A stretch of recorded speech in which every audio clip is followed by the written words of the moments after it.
The following is a presentation of Muddy River News. 1, 2, 3.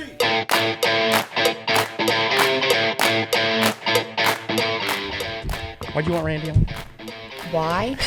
Who is this guy? Who's this guy? Do you know who he is? I know. Don't you know who I am? Yes, I know who he is. Well, welcome. Thank you. Good. You know, it's weird being on this side.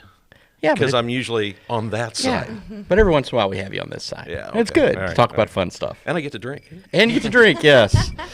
One of the things we wanted to talk about, of course, was Muddy River Gems, which is beginning its second year. No, that's true. Yeah, we have carried on the tradition from the past of what we were doing, and it's been a great ride so far. We're really enjoying it. And we Loving it. Thank Dot Foods for the sponsorship. Yes, absolutely. And you guys have done some great stuff. And again, both sides of the river. You did some really cool stuff over in Hannibal. And then the Pillsbury plant thing I thought was fascinating. When I used to work in Springfield, I went out there a couple of times with some state guys who were trying to assess, well, what do we do with this thing? And now it looks like they've got a group trying to do something with it, which is really cool. They're really digging into it, and eventually it's going to get torn down. That's a fact. It's just going to happen.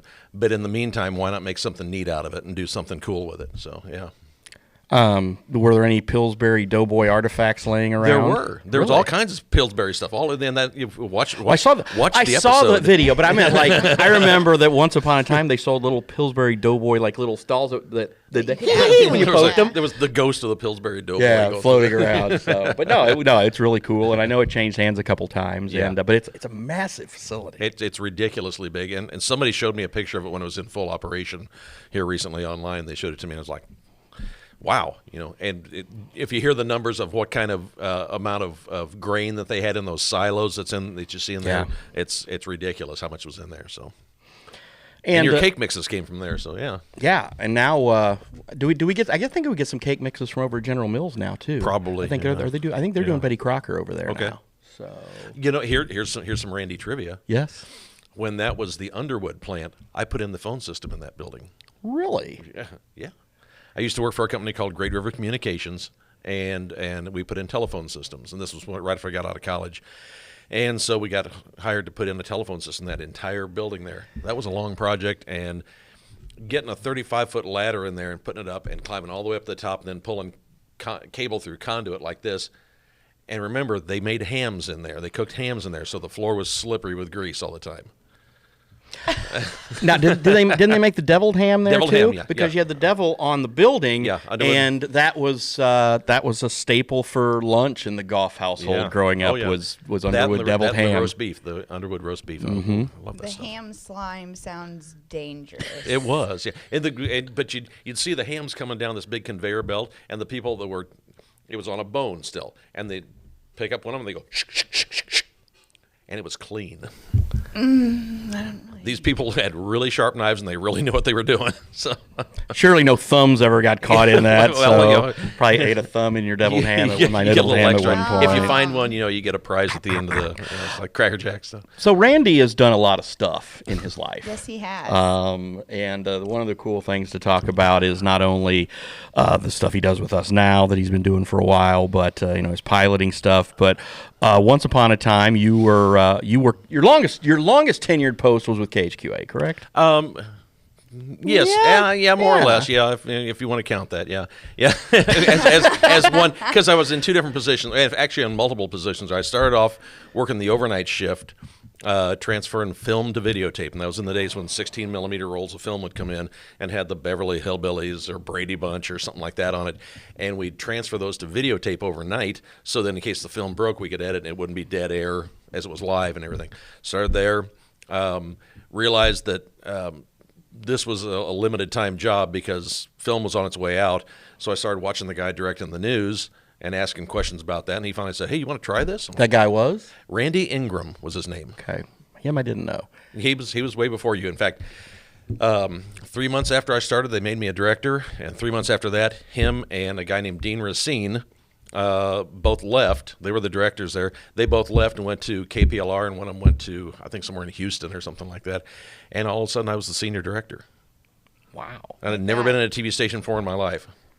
Just had ham sling, Slinging ham, pushing buttons. But so that one, I directed the 6 and 10 o'clock news at KHQA for 13 years. Started in early '83 and ended in '95. Late '95, I took a management position then, and in between there, they also moved me into creative services at one point. But the person they had replace me as a director wasn't able to keep up with things because it was called the octopus job because in a regular TV station, a person pushes the buttons, and another person tells them what buttons to push, and another person takes care of the sound, another person takes care of the graphics, another person takes care of the timing, And the tape.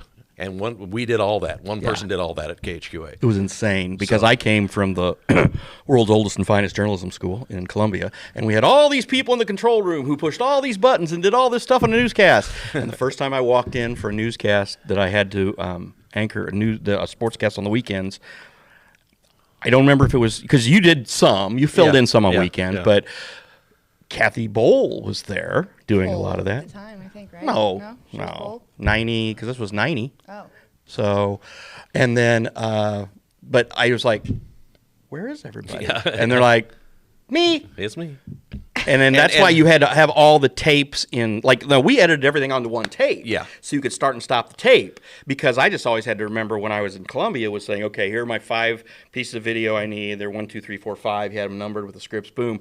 Oh, no, I had to edit all of that onto one tape. And I'm like, okay. Yeah. And eventually we went to multiple tapes. But yeah, it was a trick to keep it all going and stuff. And who trained Kathy Bowl to direct the news? You. I did. So, That's kind of weird. and now I'm helping Now out you're with training me. That's kind of weird. we've got a great picture. And if I can find it, I'll edit it into this of me showing her how to direct the news at one You point. were always Uncle Randy. I remember her running around the control room some. And then I remember Kathy being pregnant with your sister I think, yep. during that time.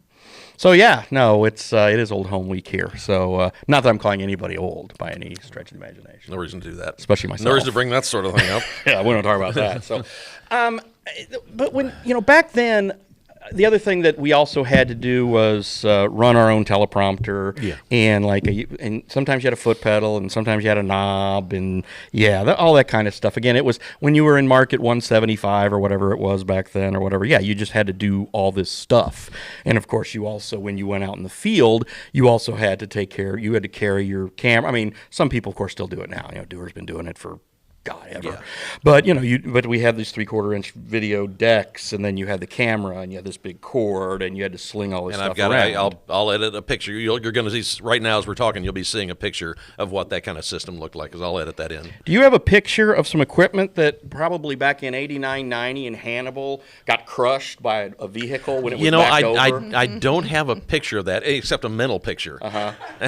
So were you there when that equipment was brought back to the control room? I was. There was a fire in Hannibal. At Hannibal Grange Hannibal Grange. University, college back then. But yeah. And one of the reporters mistakenly, so it was She was an intern, and they hired her anyway. It was a camera that would sit on your shoulder, and then a big box on your side here and it had a battery in it about the size of a motorcycle battery. Oh yeah, and it used 3/4 inch videotape, which is stuff about like this and about this thick, and the deck itself is about like this big square and about like this tall. Except when it came back and it was about this tall because a very large fire truck just went, didn't even slow it down, didn't even know what happened, just kept on moving. So, yeah. A fire truck? A fire truck. Fire truck backed over. Oh, wow. And, at that time, those things were, gosh, I want to say those were $2,000 or $3,000 decks or something.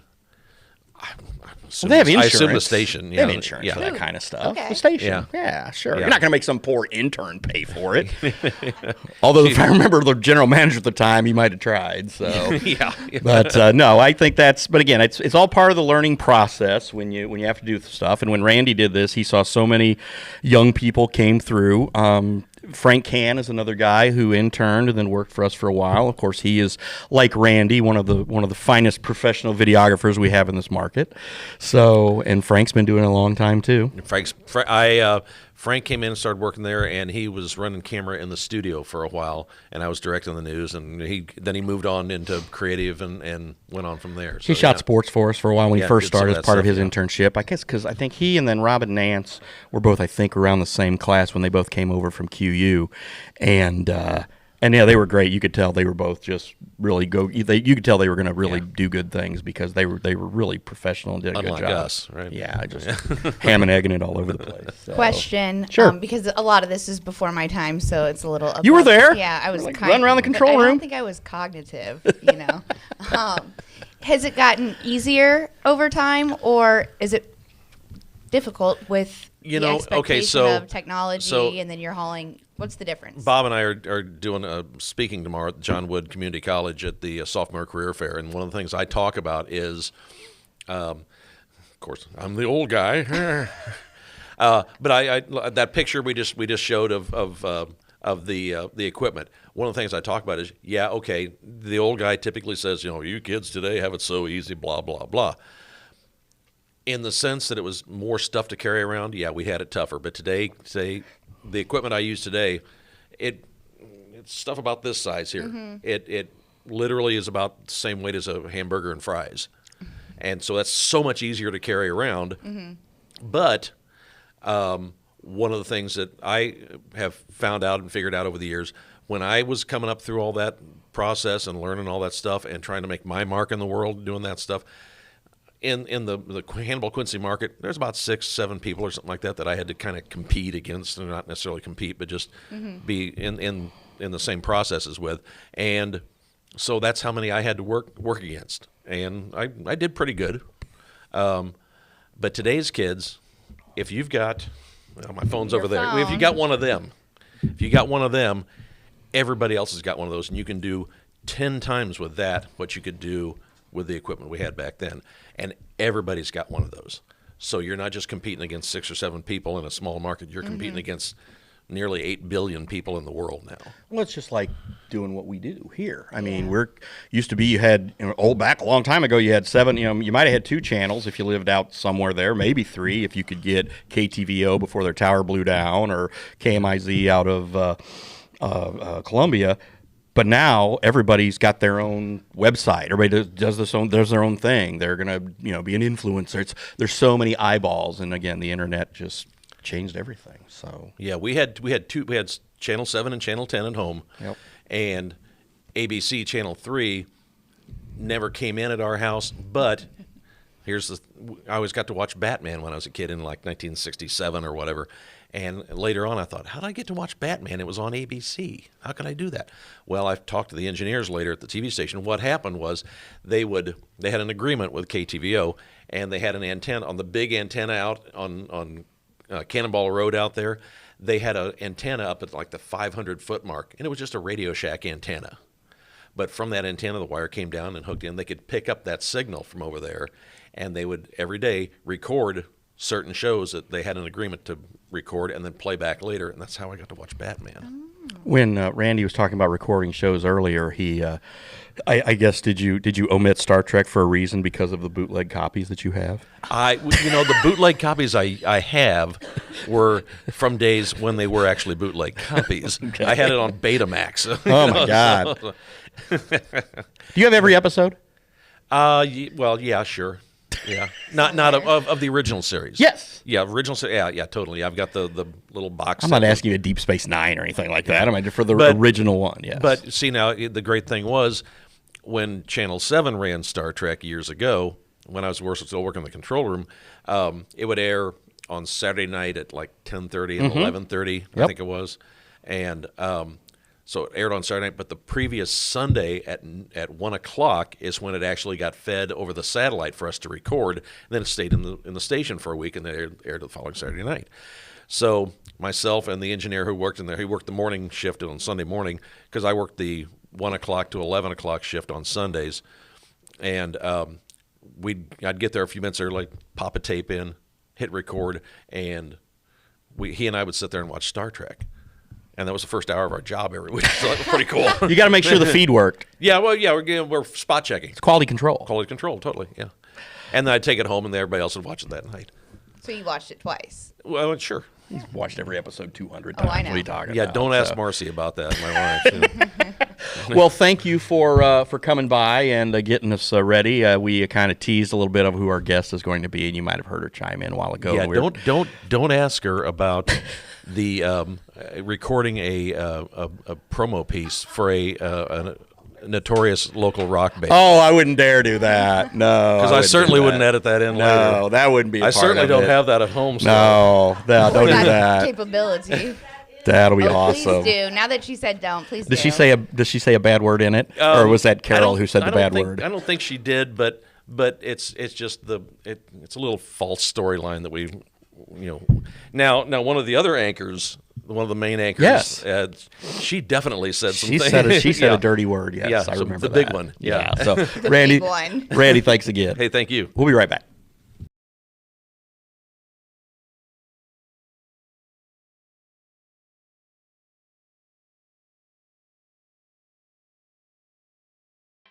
The Liquor Booth is your home for a huge selection of beer, wine, and spirits. The Liquor Booth has 2 locations in Quincy, 3520 Broadway and 1500 North 12th Street. The Liquor Booth, where it's always happy hour. A&B Properties is Quincy's largest apartment rental company with hundreds of units available. They offer short-term and long-term rentals with 1 up to 4-bedroom apartments. A&B Properties meets the needs of its tenants with care, compassion, and a quality of service that exceeds expectations. A&B Properties also has a convenient tenant app for you to do your payments or make repair requests. Give them a call today. A&B Properties, 217-919-8080, Quincy. What kind of shows will you see on Muddy River Gems each month?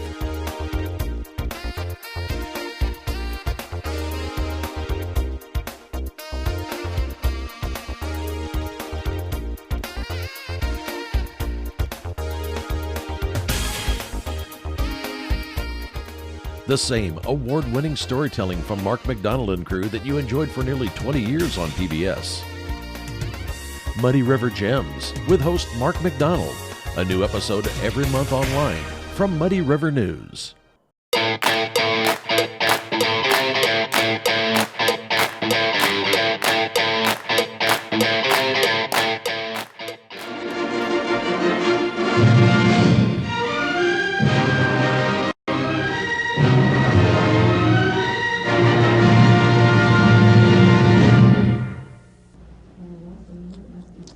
Growl. I'm Sarah Deien. You probably know me as a well-respected local television journalist, but I'm also a Mauler fan. I remember the first time I heard the Maulers play. It was on the radio. My father kept sitting on the front porch. The DJ said something about an exciting new band with an exciting new sound. As the song started to play, my dad came out to call me in for supper. He heard the music and immediately smashed the radio and sent me to an all-girls school. 10 years later, I graduated and started catching up on the band that helped me with my formative years. Welcome back. Hi there. Hello. How are you? I'm good, thank you. How are you guys doing? Thanks for having me on. Yeah. You want to introduce our guest? It is our no, because I messed up. She's worried she won't get my last name right. I do. Sarah- I say it all the time Sarah wrong. How many Quinn times- Diane. I know, is but her how name. many She goes times- Diane. She I goes do, Diane I a do lot. all the time, and I feel so bad. That's all right. Sarah Deien. How And are I you? know you as Sarah good. Quinn, I feel like. Yeah. Yeah. Because of Well, I my- was that way for yeah. quite a long time, but I've been dying longer Yeah. than I You was have a been. Quinn. Yeah. Did you enjoy the stories? I loved the stories. Oh my gosh. And everyone, when you were talking with Randy, I just kept wanting to jump in and say, do you remember? Do you remember? Well, now here's your chance. Yeah. Yeah, in case you didn't guess, she was the intern who had the camera backed over by the fire truck.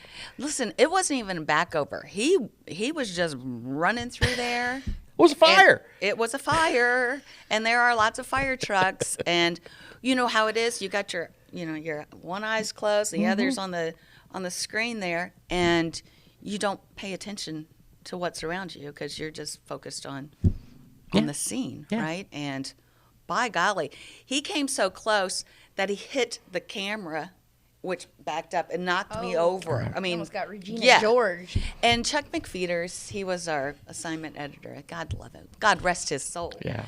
And he went on to become a a lawyer later in life. I mean, he was like 40 or so when he went to law school. Yeah. He's like, we're going to sue. I mean, I think that was the start of his legal career. It's like, by golly, we're going to sue. I'm like, I'm fine. And Hank Mayhall, bringing up another name from the past. Mm-hmm. That day was crazy. I mean, HLG was burning, right?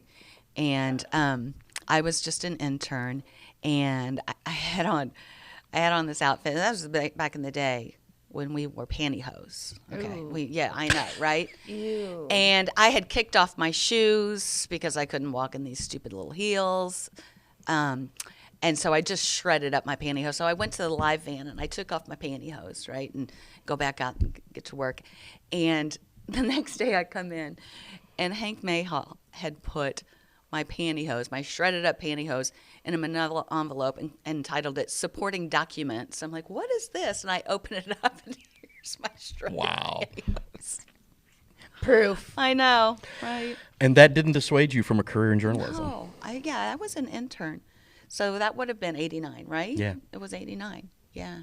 Yeah. So I worked at KHQA doing all the things, until I was there for 22 years.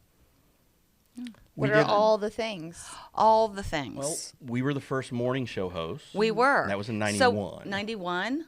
Yeah. Wow. Because we rushed to get that on the air because we knew GEM was going to put a morning show on, and we wanted to be on before them. It's still about being first. Yes. Right? Yeah, so it's we always did. about being first. And I did weather and news, and Sarah did news, and then we had some interviews and stuff. So, and yeah, we did that for a couple of years before I went to work for. I went from working with one bowl to the other bowl because I was working with Kathy at KHQA, and then I went to work for Steve at TAD. And then who was your morning host after that? Gosh, I Amy. don't know. If I went through Amy Kane, Amy Drescher, Amy Kane. Kane. I met her. Holm, Amy Kane, Holm. I Yeah. met her recently. Is that right? Yeah, she was in town for, it was one of the 6th Street events. My parents introduced me to her. And my mom told me the greatest story about when you guys had to do call letters or no, I guess bigger people had to do your call letters, and you were making fun of the way, because the people that did the call letters had never seen a queue before. So whoever, it was like the the CBS affiliate said, KHQA or what? So they have all kinds of outtakes, I guess, of you guys doing making fun of the queue, because these people had not seen a queue. I saw your mom at Dennis Oliver's memorial service, and she came out. I hadn't seen Kathy in years and years, and she came up to me and she's like, "Hey, Sarah," and I turned around and I must have had the look. She goes, "Kathy Bull." I'm like, "Oh my gosh, Kathy!" It was so good to see her. She had great things to say about Dennis. You know, she worked with Dennis too over the years. We all did. So great guy. Yeah, that's another been, God rest his soul. Yeah, no kidding. Way too many of those lately. David Norman, who I didn't work with, was another one in Hannibal, longtime radio guy. He'd passed away, I think, last year, and so yeah, again, we've had just. When I left KHQA, after 22 years, and you took some time off, and then I started working for the radio station Y101, and so Dennis and I overlapped for a bit, but we would have lunches. Back in our day, we'd have like media nights on Thursday nights or whatever, and go hang out at Kelly's. But we, the tamer version of that, go have lunch with Reggie Coleman. Rest in peace. Yeah. Reggie Coleman. We'd have David P., me, and of course Dorsey and Dennis. It's like, man, Dorsey. Yeah. I talked to Jeff the other day about it was right around the time when Dennis passed. And he was. I said, look, I'd like to have you on to talk, but if not, he's like, I can't. I'm like, that's cool. I get it. We'll do it sometime down the road. But, and I get it because they were incredibly close. So close. So close. And of course, if you know Dennis had Alzheimer's disease, and they're the best of friends. But he would notice this is and I think he was the first to tell Dennis, this is not okay. Buddy, you need to go see somebody, because things that Dennis could do blindfolded, he would forget to put the card in, would forget to hit the buttons, would forget appointments and that kind of stuff. And then for him to have to tell him, because he was the station manager, say it's time to step away. I mean, it's the most painful thing. It was just, and Dorsey'd watched his own mother go through this and knew what was coming down the pike. And what a horrible, horrible disease. Just horrible. Yeah, it was, and it was funny because again, when after I left KHQA and I worked at TAD, Dennis was at 99Q. Yeah. So I would do morning news on the FM side and on the FM side with Dennis and on the AM side with Reggie. And I just bounced back and forth all morning and do that because the newsroom was here in the middle and we had windows. So it'd be like Reggie here and Dennis here. And usually I'd go on first with Reggie because, you do like a morning newscast at 6:15. But there'd be days where I'd get the call from Reggie at 6 o'clock. Hey. I said, yeah, go ahead and start things without me. You can go ahead and get it rolling, would you? Sure, no problem. did pretty good, See you at Reggie. 6:15. See you at 6:15. Then Reggie comes toddling in with his Mountain Dew that was this big and sit down, and then because you did the 6:15, and then we did a 10-minute BS session, and that was always fun. It was every morning, and then I'd go with Dennis, and of course it's FM, it's music, so you're quicker, and the news dumps are faster. And then Dennis left to go work for Y101 because the station manager at WTAD was just a god awful horrible person, and so we Worked all for some of those, yeah. Yeah, we had a lot of those. So, but then I worked with that, and the thing was, we always joked because Dennis was always a little absent-minded and always just a little, it was Dennis. And then, then it got to the point, and Jeff had talked and said it was where it was serious. So, but anyway, like I said, a lot of great guys and gals who we've worked with over the years and stuff, but. I think one cool thing is, as you've transitioned your new career over in Hannibal with the Riedel Foundation, Brittany is now, she's kind of come in on the ground floor of what we're doing here, and is just doing great stuff with us, and writing and the hosting stuff. So, any pointers or tips you want to give her? I just think it's a hard business because of. I'm glad that I got out when I did because of the whole social media aspect of it, because people can be nasty. Yeah. Right? They can just be nasty. Yeah, you have to just, I guess, completely. You really got to have a shell. Yeah. You got to. Because they'll just say the dangest things. Yeah. So I don't know. I don't know if you deal with a lot of that, but don't let it get you down because it's just the way of the world right now. It really is. Yeah, I'm a bit of I think I have on the outside a shell, but also, I'm a human, so I read those things and see those things, and I usually have, but I have my muddy buddies around me that always pick me up whenever something does, get said or whatnot. A question I wanted to ask you, because I guess we didn't really explain that whole transition from TV to then radio, and then after that you had a very long run with Jeff Dorsey for 10 years on your not that long, but it's I don't know. On the morning show. Doing the morning show. So you've had some big shoes to fill, like you said. I kind of transitioned into that because, that was by design. Yeah. Because you talk about social media. Who's going to want to be the person that fills shoes like that? Like that, right? So the three of us kind of did the show for a while. Oh, cool. Until. Which was it was a good transition for all of us. But Dorsey and I don't know, it was 5-6 years. I don't actually recall. That's terrible. Until they went, also the way of the world went syndication. Yeah. So it was cool though. I learned that you were broadcasting a lot of that from your house. I was. That's interesting. I never knew that. I listened all the time and I didn't ever realized that you guys were in different places for a while. It was one of the benefits of COVID. Yeah. If you can call it that. But I think we learned a lot of things from COVID, and one of those is you can do a lot of your job from home. Yeah. So when they set up the studio for me, at my dining room table, and it didn't take much. It didn't take much to do radio. I just had a little piece of equipment and an antenna. And then I just never went back to the office. Did it feel the same? Like, did you feel like anything was kind of taken away from that aspect? No, I didn't, because I never sat next to Dorsey anyway. Oh, okay. It was never like a... No, all right. I was in Hannibal. He was in Quincy.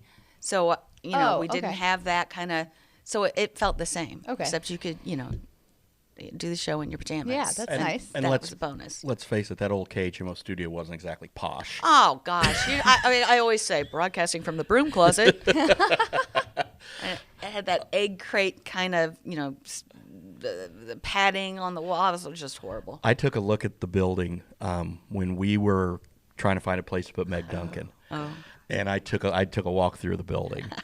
Your name was still on the door. Is that right? Like a piece of paper with your name on it, Yeah. and on that closet. In the closet. Yeah, In the and broom closet. but I just walked through there, and because I remember going through there when I was a little kid. To you went on a field trip to the radio station back then, and because when we were kids, everybody listened to KHMO to find out if school was going to close or let out Right, early. right. Because there was no morning news shows back then. It was just the radio. You got on the radio, and they said, okay, Rawls County R2 doesn't have school, or Monroe City doesn't have school, and that's what you listened to. And but that place was just, it was awful. It's I mean, trash. it was just gross. And now, Muddy River News is the only media outlet to have a daily regular presence in Hannibal. Everybody else is gone. The Courier Post is now part of the Herald Whig, and the radio stations are long consolidated. And the KHQ, my first office at KHQA was at the studio at Palmyra Road. And that was where we worked when we worked in Hannibal, and then they would transmit the video back and forth, or you'd do live shots or whatever. Because I'd go shoot football games on Friday nights, have to go to the studio, edit my video, and then they'd ship it to Quincy. And that's all. I mean, that's like the Hannibal Fire Department It's a now, fire right? department, yeah. So Wow. we're it, Meg. I know, and thank God for it, because really the state of it all it's depressing, especially in newspapers. Yeah. And then the whole TV aspect. Randy was talking about. You guys were talking about what's changed, and is it harder? Is it easier?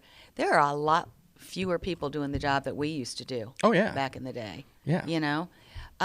But they still have to. They have to go out and shoot. They have to go out and edit. But then they also have to do all that posting to everything else. So there's, it's a big job, and there's fewer people to do it anymore, and it shows in the coverage. It really shows. Well, and then when we just post something now, since we've added our own video TV site or whatever, we've got a little more work to do, but it's not that much. You just Well, Randy does it anyway. Randy does some of it. I do some of it. We all try to pitch in. But like you said, then KHQA now basically their newscast comes out of Champaign. And, you got Chris and Rich and Zach and Tegan, and they do their segments, but the rest of it's all out of there. And, I hope GEM fights that. I hope Gray keeps a presence here, but, boy, I sure wouldn't bet my house on it. I was shocked when that happened, and I'm like, how is this even going to work? And, I mean, I think a lot of people, they do it. People don't even realize, that they're being broadcast out of Champaign. So they make it work, but it shows. Yeah. And Because some people can't pronounce their cues. well, yeah, They can't pronounce Bayless or Right. for sales Yeah. or I get it. whatever. Yeah, Yeah. but they have no idea what they're reading because They don't know they're where not. they are. they Nope, don't know not the from people. here. And then, I don't know. I do. Ding. I hate to see it. I do. But it's the way of the world, and I'm with you. I hope that doesn't happen to GEM. But I work for the Riedel Foundation now. I'm the administrator, and I had a kid from KHQA. I shouldn't call him a kid. A young professional from KHQA. When you have kids that are that age, though, like I Right, do, I and you know. and I do, they're kids. And I was asking him, he was interviewing me for a story. I'm like, how many reporters do you have now? And he's like, well, I guess I'm really kind of the only full-time one, like the weekend weather girl does some reporting during the week. I'm like, Zach, does sports, but he'll do some report. But I'm like, that's just shocking to me. Just shocking. Yeah. They can't cover it all when you don't have the personnel to cover. And when we were at KHQA, we had like 4 or 5 people, but we also did a lot of our own stuff. We were always jealous of GEM because they had photographers. Yeah. GM would have like as many reporters as right. we had, but they also had like 3 photographers. Photogs, And it's like, we yeah. got to carry our own stuff. This is bull crap. So True. One other thing I wanted to mention that I don't know if anybody knows about, or not many people know about or remember, is you had a pretty bad accident a few years ago. I did. You wrecked your ATV. Yes, I did, with my baby on board, which was horrible. But listen, I mean, I was only going like 4 miles an hour. I mean, I had just gotten on it and tried to make a turn, hit unlevel ground, and pitched us over a ravine.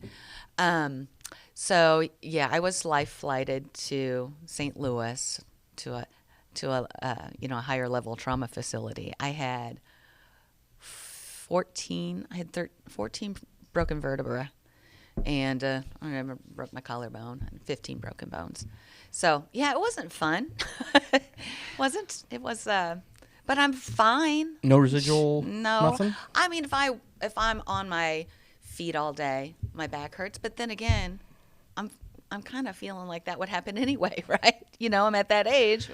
But yeah, I do, kind of have to rest my back a little bit more. But I was only in a brace for 6 weeks. Yeah, I remember a picture of that brace, the big iron bustle you had. Gosh.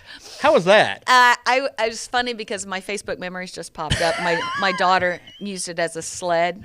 Oh. And yeah, this thing was, oh gosh. At least you make light of it. It looks like something that Thor or Valkyrie or somebody, yes. Wonder Woman might wear. I mean, it was like this big old thing. It was form-fitting, but it was purple houndstooth. I picked that out, and I was in a drug-induced state when I picked that out. I don't know. I thought it was purple houndstooth. I love that they had the option, though. Yeah. You had all these samples. That was the one that was on top. I don't know. You're sure that's right. I got so much stuff pumping through my veins, whatever. So I think, you mentioned social media, but one of the things that, Brittany really kind of brought to the table with us before she even came here, she, through her, job as bartending, doing it, she had 4,000 followers already on Facebook. Mm-hmm. I learned that social media can be a benefit too, as much as it's a bad thing. Right. But for me, it was free publicity, and it was, come see me at my shift, and I was doing that all the time. I was doing it to the point that people were annoyed, but then I feel everyone got the hang of that, and everyone realized that their Facebook should be is the platform instead of, I don't know, what everyone else was using it for when I was doing that. College, taking pictures of your parties. Yeah, right. But you've also done, you do about some of the TikTok stuff for us now, and some of the reels and all that other stuff. I try. I'm not as savvy as I feel like even younger than me. Like, my daughter is more savvy when it comes to. It's changing all the time. That's the thing that's impressive for Randy. Like what I was saying is, it's changing every day. It's crazy how just the phone aspect with every day it is changing. I don't know. I don't know if I'm going to be able to keep up. Oh, you'll do fine. No, it is, and I think that's been a big benefit because we're already up to 21,000 almost Facebook 21,000 followers. Nice. In less than 3 years. Yeah, pretty proud of that. Yeah, so you should be. 3-year anniversary coming up here in April. So you're doing good things. About what you're doing now. I wanted to touch on that real quick. You said the director of the Riedel Foundation. Riedel. Sorry. I'm Sarah Deien. Diane, not Diane. I'm dying. I know. That's the first time I've heard that one. I butcher the names. But can you tell us a little bit about that? Yeah, sure. I think I started with the Riedel Foundation in 2021. It is a fabulous organization. The thing I love about it most is that I get to help give away money, and I don't have to raise any money, which I do not like to have to raise money for anything. So it's, but there was a banker at F&M Bank, and he left his money to the people of Hannibal. So the money can go to any nonprofit that serves Hannibal residents. And so we give away about, and last year was $337,000. So that was divided between 28 organizations. It does us so much good. That is so great. Much That's good. just It's a fantastic. fabulous thing. Trustees that I work with are wonderful, and they all volunteer their time, and it's the best job ever. Love it. It is, and like you said, when you have somebody who does that for their community, and of course, we got all kinds of people at Quincy. We've got the the Mormon Foundation and the other stuff we have. The people who do that and who think of their legacy in the community that way. Right. It's just so cool because there's just so many people who need stuff. Yeah. And to do that is just it's really it's God's work. I mean, and his name gets to live on forever for me to butcher. Yeah, that's right. That's right. Well, I want to thank you for coming over. You're most welcome. So that was easy peasy. Yeah, you're right. I said, well, you're going to be on for 23 minutes. And she's like, I can't talk that long. She can talk. We could talk forever. We could have kept talking, Yeah, we could have gone back Yeah. to Monroe City, Mark Twain basketball or something. Oh, my like that, gosh. back in the day. Actually, one other time was when I was umpiring at Perry, Missouri, and her Monroe City softball team came over, and I was the umpire, calling balls and strikes when they were playing. And you were playing? Yeah. What position did you play? Oh, I was the worst pitcher. She was not a very good. Oh, the worst pitcher. And I didn't know her that. I barely knew her back then, so it's not like I was gonna try to say I'll give her some strikes or something or whatever. It was just she was so. There was just I can't fudge that. So. Oh my gosh, my husband for the last 30 plus years, his dad ran the ball program in Monroe. So of course his summertime job was to umpire, and so sometimes he would umpire my games, and I was just really the worst pitcher. And so I pitched, it went over the backstop. Oh. I mean, over the big high backstop. That's how bad of a pitcher I was. But, I would pitch one and maybe it'd be a close call and he might call it a ball. And, he's my boyfriend. I'm like, give him the stink eye, right?